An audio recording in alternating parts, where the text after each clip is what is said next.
बिस्मिल्लाहिर्रहमानिर्रहीम। अस्सलाम वालेकुम पाकिस्तानियों, आजकल जो पाकिस्तान में जुल्म बर्बरियत की जा रही है कि इमरान खान साहब के जो भी साथ देता है, जो भी इमरान खान साहब की आवाज़ पे लब्बैक कहता है, उसे इबरत का निशान बनाया जा रहा है। बेजुर्म सज़ाएं दी जा रही हैं कि जैसा कि शहबाज गिल को एक जुमले के बेस पे गद्दारी का इल्ज़ाम लगा दिया गया कि शहबाज गिल ने अपनी तकरीर में वही कहा कि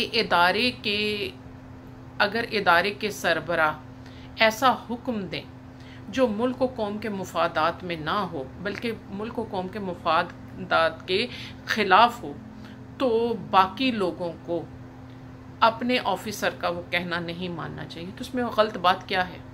ये तो कुरान का हुक्म है।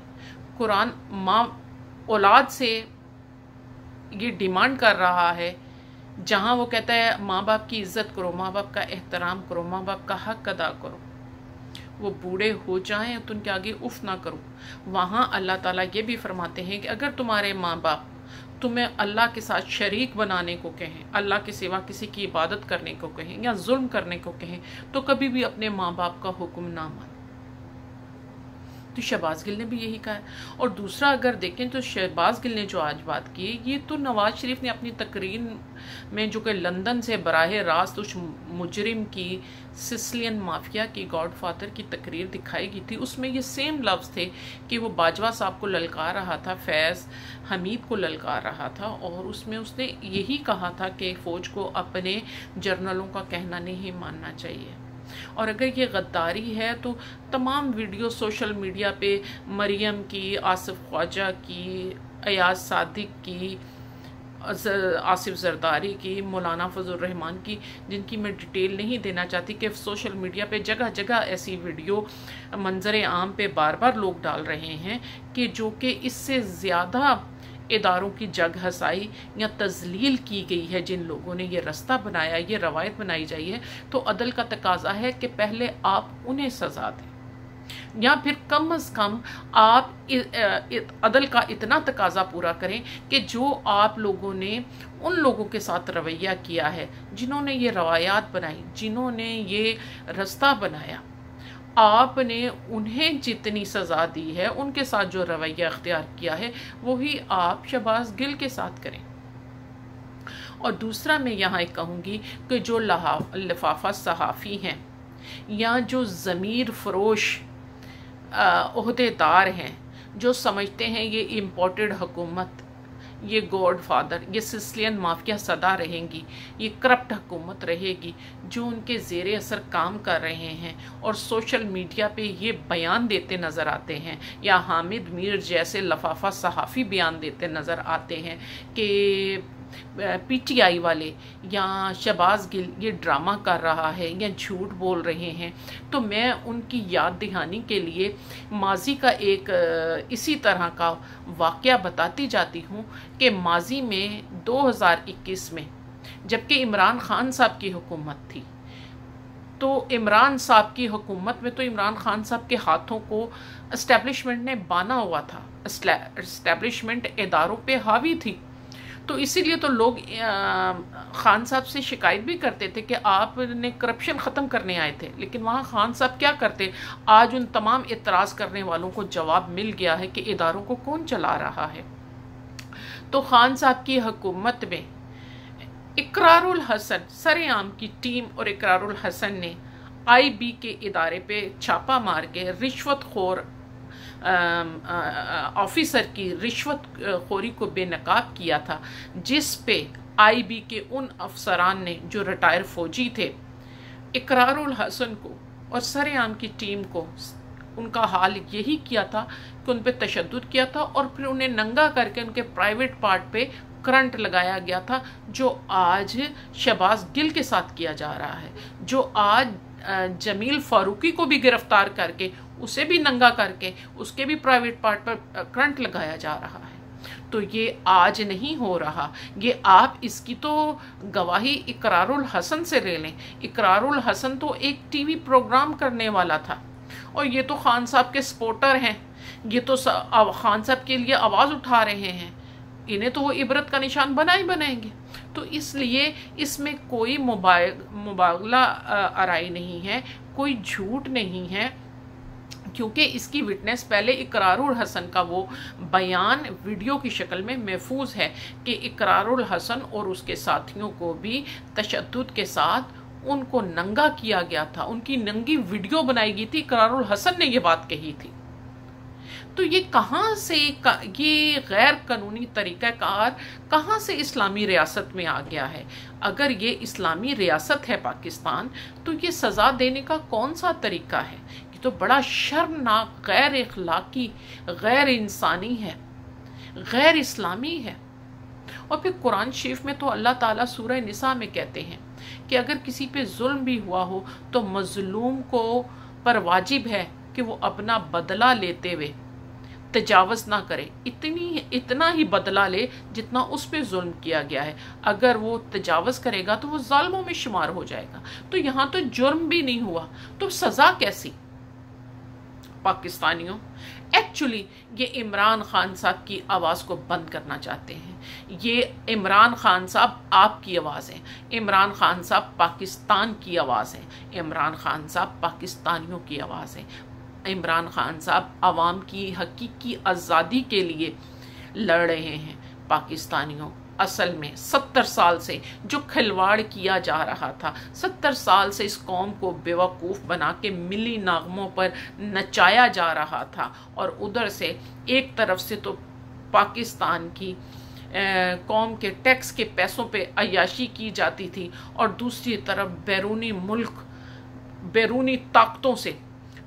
मुल्क की ताकतों से पाकिस्तान के दुश्मन ममालिक के साथ मुआहदे करके पाकिस्तान में कहीं तो ड्रोन मार के कौम को कत्ल करवाया जा रहा था, और कई गैर मुल्की अफवाज को पाकिस्तान में बेसें देके पाकिस्तानियों का कत्ले आम करवाया जा रहा था।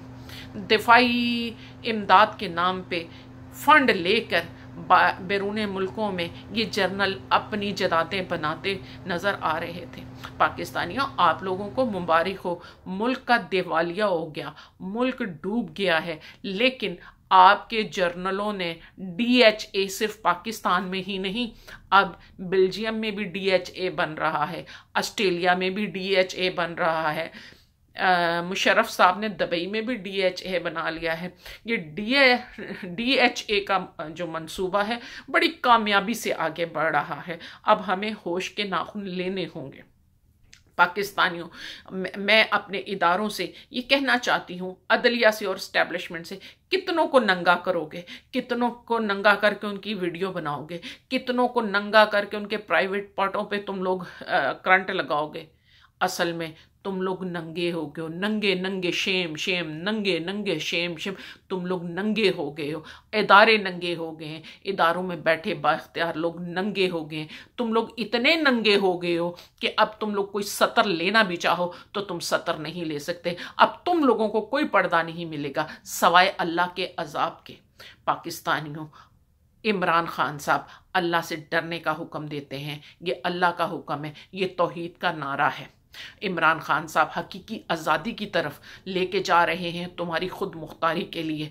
अल्लाह ताला कुरान शरीफ में कहते हैं कि नेकी और परहेजगारी के कामों में एक दूसरे की मदद किया करो, गुनाह और जुल्म के कामों में एक दूसरे की मदद ना करना, अल्लाह से डरते रहना, अल्लाह जल्द हिसाब लेने वाला है।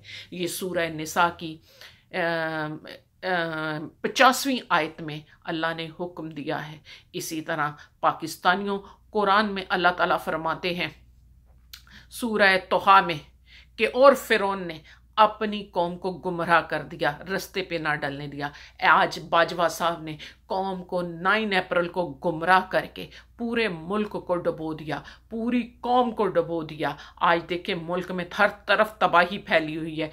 क्यों? कि कोई मजबूत हुकूमत नहीं है, नलायक टोले को मुसल्लत कर दिया गया है, वो पाकिस्तान के असासों को बेचने में लगे हुए हैं, उधर से पाकिस्तानी कौम सैलाब में डूब के मर रही है। ये क्यों हो रहा है? इसलिए अल्लाह ताला का भी अजाब नाजल हो रहा है, अल्लाह को भी गज़ब गुस्सा जलाल आ रहा है कि इन करप्ट लोगों पे, इन खाइन लोगों पे अल्लाह भी अजाब नाजिल करता हुआ नज़र आ रहा है। और अवाम पे क्यों हो रहा है कि अवाम ने खामोशी इख्तियार की हुई है, अवाम इनके खिलाफ, जुल्म के खिलाफ क़याम नहीं कर रही। पाकिस्तानियों, जब इमरान खान की हुकूमत थी तो कभी कहीं से सोना ज़मीन उगल रही थी और कहीं से गैस और तेल के ज़खायर निकल रहे थे। अगर हुक्मरान ईमानदार हो तो अल्लाह की नेमतों के ख़जानों के मुंह खुल जाते हैं।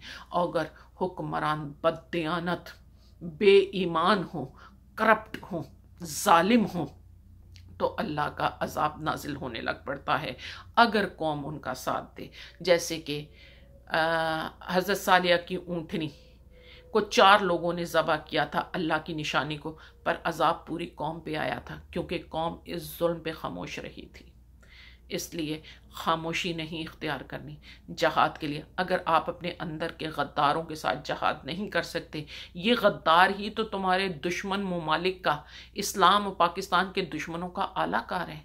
दुश्मन के हथियार को तोड़ दो, इन गद्दारों के खिलाफ क़याम करो और इनसे जहाद करो। इमरान खान साहब की आवाज़ में आवाज़ मिलाओ, कदम में कदम मिलाओ। पूरी कौम को यकजा होके अब इस जुल्म के बादलों को छटना होगा, इस जुल्म की रात को ख़त्म करना होगा। पाकिस्तानियों, इंशाअल्लाह हकीकी आज़ादी इस कौम का इंतज़ार कर रही है। अल्लाह ताला फरमाते हैं कि जालिम को एक दिन अजाब का मज़ा चखना होगा। पाकिस्तानियों, अल्लाह ताला फरमाते हैं कि बुराई के कामों में, गुनाह के कामों में एक दूसरे का साथ ना दिया करो, नेकी के और परहेजगारी के कामों में एक दूसरे का साथ दियो। क्योंकि अगर तुम नेकी के कामों में एक दूसरे का साथ दोगे तो उसके सवाब के हिस्सेदार होगे, और गुनाह और बुराई और जुल्म के कामों में साथ दोगे तो उसके अजाब के हिस्सेदार होगे। आज पाकिस्तान 2 हिस्सों में है। एक तरफ नेकी है जहां इमरान खान बुला रहा है, दूसरी तरफ बुराई, जुल्म, जबर, करप्शन है जहां इम्पोर्टेड हुकूमत और एस्टेब्लिशमेंट मिल के कौम को जुल्म और तशद्दुद का निशाना बना रही है। सहाफ़ियों को नंगा करना, इमरान खान के सपोर्टर वोटर को नंगा करना, इबरत का निशान बनाना, बचेंगे ये भी नहीं। मैं इन सबको दावत देती हूँ, मुशर्रफ साहब का अंजाम देख लो, एक दिन तुम लोगों का इससे बदतर इंजाम होगा। हमारे दिलों की बद्दुआएं तुम्हें ना कब्र नसीब करेंगी, ना आसानी से मौत नसीब करेंगी। पाकिस्तान डूब रहा है, पाकिस्तान के हर शहर में सैलाब है, पाकिस्तान की मस्जिद का दिवालिया हो रहा है और चोर लूट लूट के डॉलर इंडिया के जहाज़ों में बाहर भेज रहे हैं, पाकिस्तान के असासे बेच रहे हैं। पाकिस्तानियों, क़याम करो, या आज ही तो जहाद करना है। यही तो जहाद बनता है जो कुरान में भी सबसे बड़ी सज़ा मुनाफिकीन की है, जिन्होंने रसूल की कमर में खंजर छोपा, जो रसूल की बगल में बैठकर गद्दारी करते थे, रसूल के मंसूबों को इस्लाम के दुश्मनों तक आश्कार करके इस्लाम को कमज़ोर करने की कोशिश करते थे। आज पाकिस्तान के साथ, पाकिस्तान में की कौम में रहने वाले गद्दार, इदारों में बैठे गद्दार अपने इख्तियारात का नाजायज़ इस्तेमाल करके इस कौम को, इस मुल्क को ज़ख्मी कर रहे हैं। अल्लाह अकबर का नारा बुलंद करके जहाद के लिए कमर बांधो। खान साहब के हाथों में हाथ डाल के पूरी कौम पूरी ज़ोर और ताकत के साथ इन जालमों के नेक्सस को तोड़ दो, इन जालमों को बेनकाब जितना तुम लोगों ने कर दिया है और कर दो। मैं कहती हूँ इदारों को कि तुम लोग नंगे हो गए हो, तुम कौम को नंगा करते हो, कौम के अफराद को नंगा करते हो, तुम लोग नंगे हो गए हो और इस कदर नंगे हो गए हो कि अब तुम्हें सतर के लिए कोई पर्दा नहीं, सिर्फ अजाब मिलेगा। पाकिस्तानी कौम जिंदाबाद, पाकिस्तान पाइंदाबाद।